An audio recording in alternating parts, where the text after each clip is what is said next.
Hey everybody, it's Chugacon, or welcome back to more Legend of Zelda Majora's Mask. In the last episode, we played a bunch of archery minigames and had lots of, fun.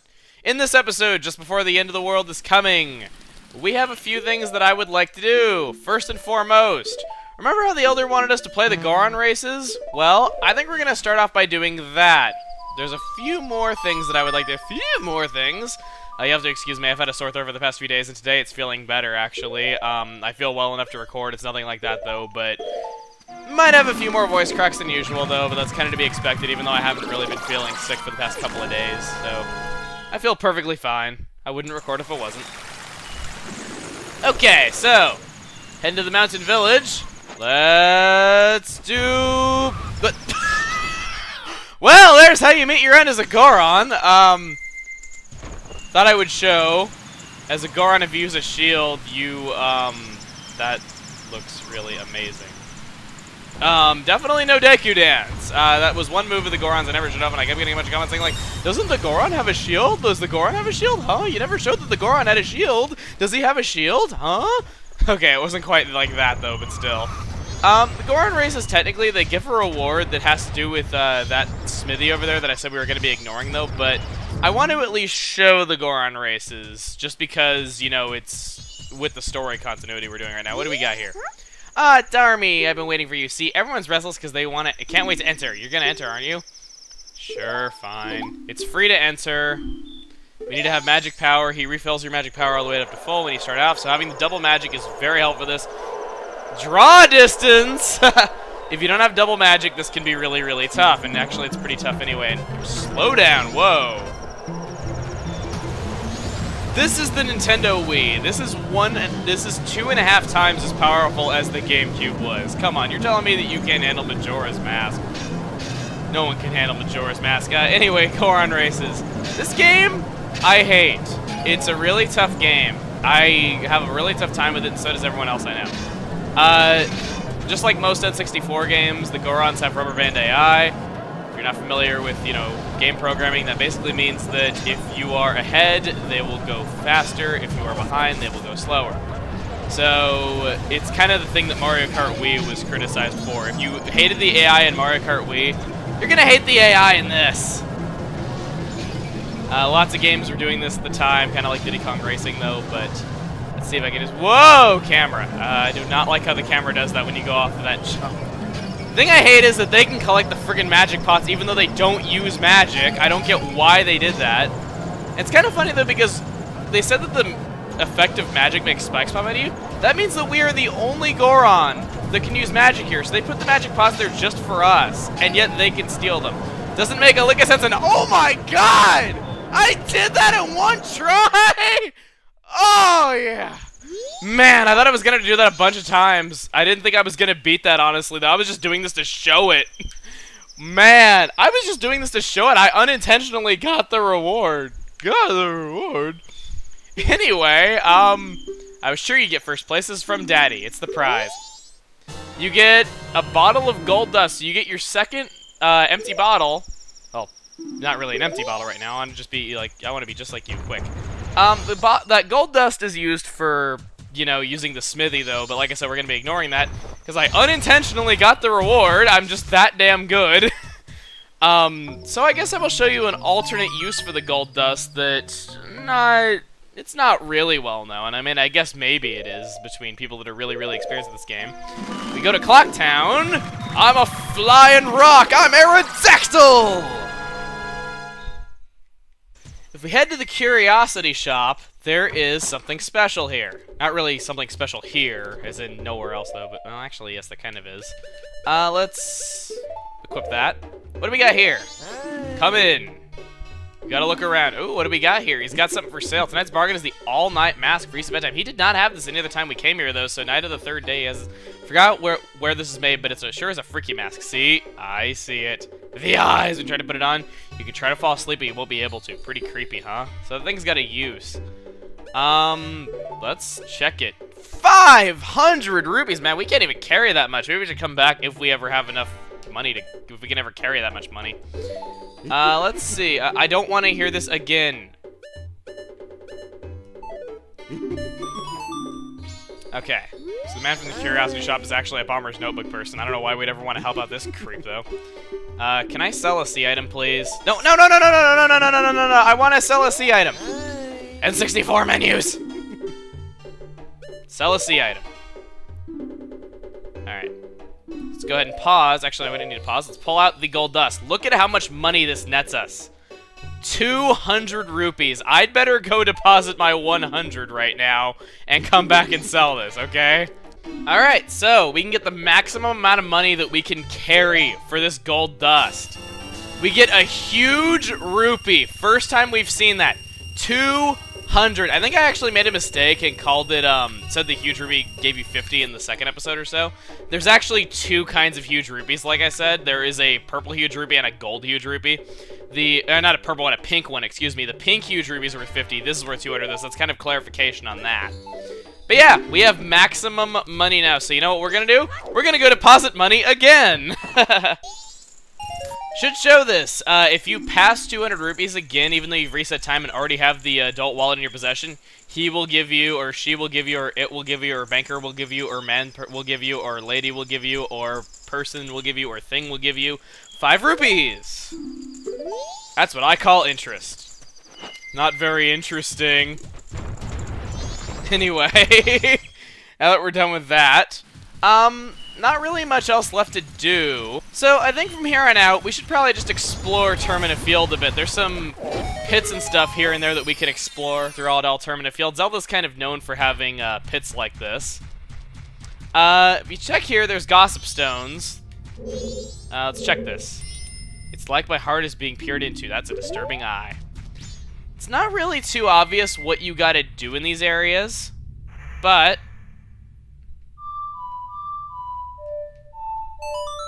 if you play any of the dungeon opening themes, I don't know if it has to be with the correct instrument. Let's see if it does.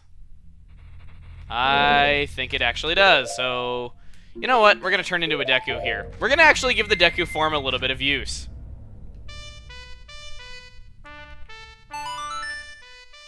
The way the horn's in there, that looks kind of, Yep, there we go. I'm so infectious! Okay. What we gotta do is, there are 3 more pits just like this, and we have to find each and every one of them and play them a song. So we're gonna use the Goron form to roll around, and we're gonna do just that. There's more pits than just these, and whoa! 6 hours remaining until the end of the world! That is very, very not good.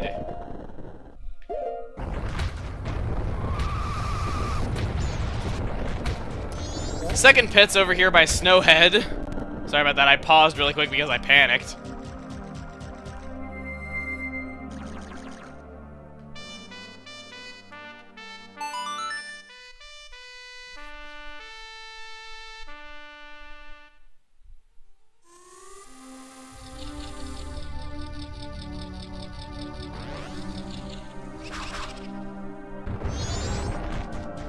Over by the Astral Observatory, to the left while facing it, is where the next one is. Probably should have done this as a Goron. Any dungeon opening theme will do, so either the Goron Lullaby or the Sonata of Awakening can work. As well as any others that might exist. Hint, hint, not judge, wink, wink, IME soon.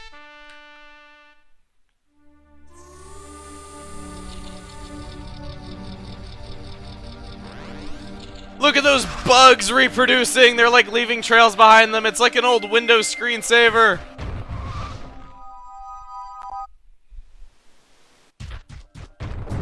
And then the last and final one's going to be over here by Southern Swamp, though. But while we're heading there, I think I want to explain something. Now, I'm doing things a bit differently than I normally do. Normally, I do every side quest as early as I possibly can do it. But in this case, I'm going with story progression and then using leftover time on side quests. Reason behind this is that I understand that people playing along might have difficulty playing along, though, because this game is on a time limit and they have to reset time if they run out, if it hits the end of the 72 hours.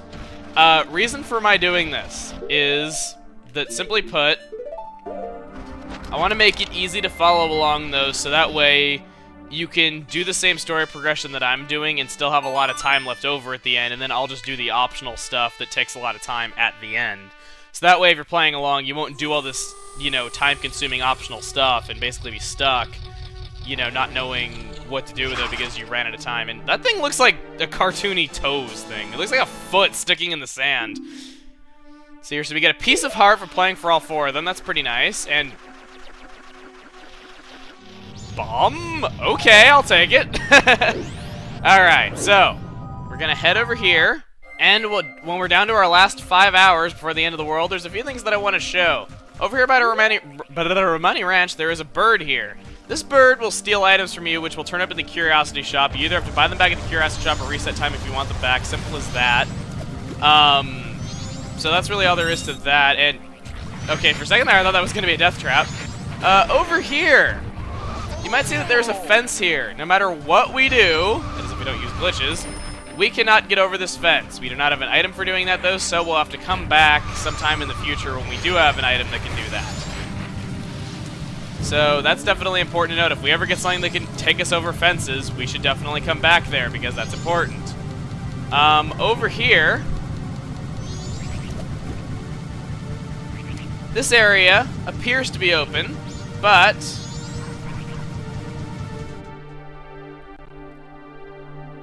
if we head inside, these enemies with their skulls are called bubbles, we'll see that there is a fence here as well, which we cannot get over. Unless we use glitches, which we are not, because glitches are for speedrunners. And losers. Same thing. No, I'm kidding, I'm kidding. I've done speedruns myself. They're not losers. Little secret, though, that I think I should show while I'm here is that pot up there, if you shoot it with an arrow, this is kind of a little-known thing, if I can do it right. Shoot it with an arrow, a fairy will pop out of this pillar down here. I know, really odd. I don't exactly get how that works or why they did that, but it does. So, one final thing to show. Those treasure chests are rupees. One of them you need a magic bean to get to that's a red rupee. It's the one that's in the middle. Aside from that, though, not too much of anything special. Any rupee chest you can get again after resetting time, though, so you can get it as many times as you want. The one thing that I wanted to show that was left over is this pit right here. This is my last area in Termina Field that I want to go to. Check this out. We got the dongos here. What we want to do is we want to punch and then backflip. This does a lot of damage, though, so it's, you know, I guess we could alternatively use fire arrows if we actually have the magic, though, but we don't. As a Goron, I think you're immune to their fire, though, so that's mainly why I'm doing this, though, because it's the most damage and you're immune to their attacks, as far as I know. And if not, hey, it's not like I'm getting hit anyway. 3 punches will do it. You can actually make them hit each other, which is kind of funny, and there's that pink huge rupee that is worth 50, just like a purple one is, like I was telling you earlier in the episode. Let's go ahead and hit him. Now let's see if I'm immune. It looked like I was. I don't know if I really was, though. Okay, do it. Hit me. Well, Darmani, you took it like a trooper. That's all that matters. Can I get you to turn around, please? Okay, there we go. And that does it.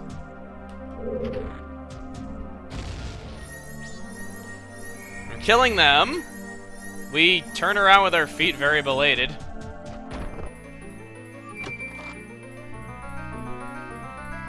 And we get a very cut off face. I mean, a piece of heart. Okay, so that does that. Let's go and collect our rupee. I think that is about it, honestly, though. So I'm gonna make a quick run. I'm gonna go deposit my rupees into the bank. And I got one more thing that I want to do, and then we will reset time because we're running out of time. Only about 4 hours remaining until the end of the world. So remember that swordsman? The last 6 hours remaining until the end of the world. He's not here. I'll be on vacation for a short while. Please don't look for me. This cow is bobbing around. If we go back here, we can slash this. I'm scared. I can't take it. I don't want to die. Yep, he hides back here if you come here during the last 6 hours before the end of the world. Only during that time, though. Anyway, though. I already deposited all my rupees. I guess these 15 rupees are going to waste. We have a total of about 500 in the bank. So, I'm off to show the very last thing I wanted to do. If you recall, the clock tower opens on the eve of the carnival. We were not able to get all 4 of the people that were at those temples the Tail wanted us to get, but maybe we should go there and at least try to get things done with what we do have and see if it'll make a difference.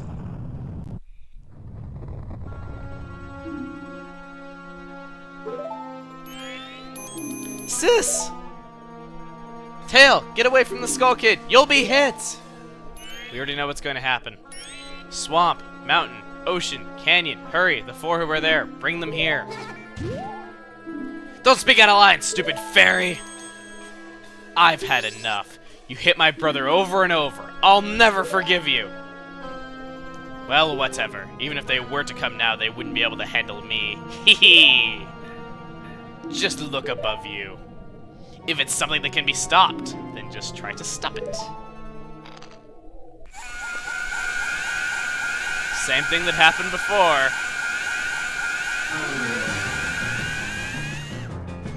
But maybe now we can do something about it.